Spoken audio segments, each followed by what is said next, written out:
दुनिया के हर एक 90s किड के दिल में एक परमानेंट जगह बनाने वाले डोरेमोन ने हम सबके बचपन को खुशियों से भर दिया और उन खुशियों को शब्दों में बयां नहीं किया जा सकता। The memories, the childhood memories. आज जब मैं अपने बचपन के दिनों को वापस याद करता हूँ तो ऐसी बहुत सी बातें याद आती है जिन्हें मैं आज बहुत मिस करता हूँ।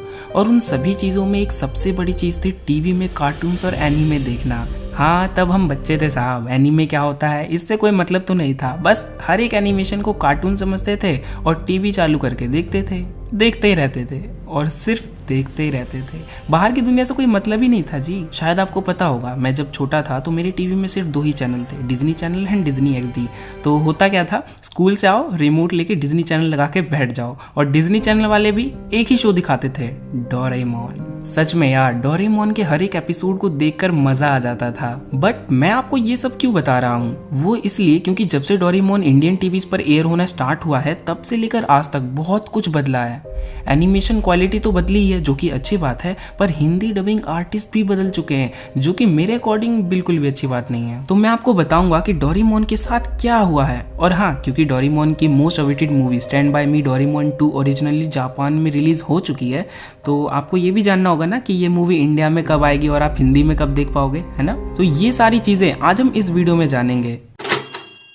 What went wrong with Doraemon's Hindi voice? Doraemon एक जापानीज एनिमेशन है जिसे इंडिया में 2005 में हिंदी में डब करके टीवी पर ब्रॉडकास्ट किया गया। एंड डोरेमोन में बहुत सारे कैरेक्टर्स हैं, लाइक सुनियो, जियान, शिजुका, नोबिता एसेट्रा। इन सभी कैरेक्टर्स को हिंदी वॉइस कुछ डबिंग आर्टिस्ट देते हैं। जैसे स्टार्टिंग में जब डोरेमोन शुरू हुआ तब डोरेमोन को अपनी आवाज सोनल कौशल ने दी। असल में जब वो 13 साल की थी तभी से उन्होंने डोरेमोन को अपनी आवाज देनी शुरू कर दी थी और उन्होंने 2005 से 2018 तक डोरेमोन अपनी आवाज दी। एंड उसके बाद डोरेमोन की वॉइस डबिंग आर्टिस्ट को चेंज कर दिया गया। और ऐसा क्यों किया गया वो सोनल मैम ने बहुत अच्छे से अपने एक वीडियो में समझाया है, तो उसका लिंक मैं आपको डिस्क्रिप्शन में दे दूंगा, जाकर देख लेना। और सिर्फ डोरेमोन की ही नहीं बल्कि दूसरे सभी कैरेक्टर्स लाइक जियान, सुनियो, नोबिता एसेट्रा की आवाज चेंज कर दी गई है और इन सभी के अपने अलग अलग रीजन है। जैसे सुनियो की हिंदी वॉइस वजाहत हसन ने डब की है एंड वजाहत सर ने भी अपने एक वीडियो में इस चीज के बारे में अच्छे से बताया कि उन्होंने क्यों सुनियो की आवाज छोड़ दी। एंड उसका लिंक भी आपको डिस्क्रिप्शन में मिल जाएगा, देख लेना। देखो, एक वॉइस आर्टिस्ट किसी भी कैरेक्टर को डब करना क्यों छोड़ देता है, उसका सबसे कॉमन रीजन सिर्फ एक ही है। वो ये है कि वो पार्टिकुलर वॉइस आर्टिस्ट अपनी लाइफ में डबिंग करियर को छोड़कर कुछ और भी करना चाहता है। जैसे नोबिता की वॉइस आर्टिस्ट सिमरन कौर थी, जिन्होंने नोबिता को अपनी आवाज देनी इसलिए छोड़ दी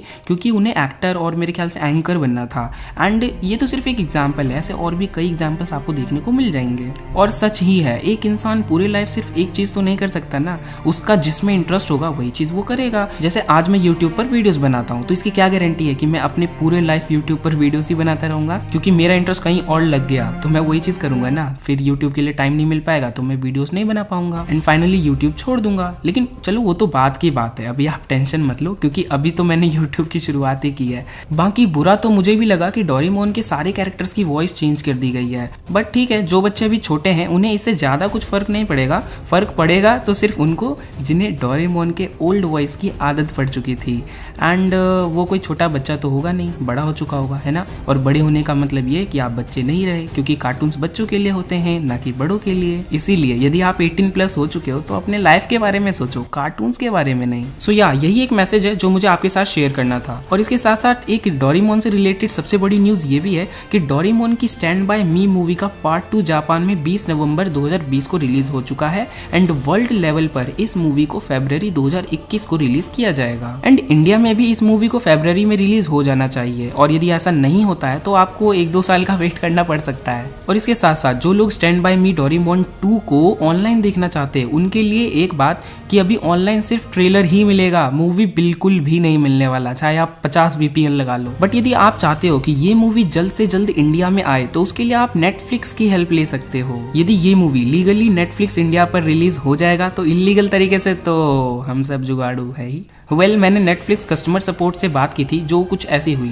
मैंने उनसे पूछा कि क्या स्टैंड बाय मी 2 जापान में नेटफ्लिक्स पर अवेलेबल है, तो उनने कहा कि जापान और इंडिया दोनों कंट्री में अवेलेबल नहीं है। लेकिन यदि आपको ये मूवी चाहिए तो आप इस लिंक पर क्लिक करके रिक्वेस्ट कर सकते हो, उसे हम लाने की पूरी कोशिश करेंगे। एंड उन्होंने मुझे ईमेल के थ्रू एक लिंक भेज दिया जो कि मैं डिस्क्रिप्शन में दे दूंगा। So now the plan is कि आप सब मिलकर इस रिक्वेस्ट फॉर्म पर स्टैंड बाय मी डोरेमोन 2 लिख कर सबमिट कर दो, क्योंकि जितने ज्यादा लोग रिक्वेस्ट करेंगे उतने ज्यादा चांसेस है कि ये मूवी नेटफ्लिक्स नेटफ्लिक्स पर जल्दी अवेलेबल हो जाएगा। बाकी यदि आपके पास कोई और भी तरीका है तो आप उसे भी ट्राई करो, क्योंकि भाई आवाज उठनी चाहिए। सो कमेंट में बता के जाना कि आपका फेवरेट कोडोमो मुके एनीमे कौन सा है।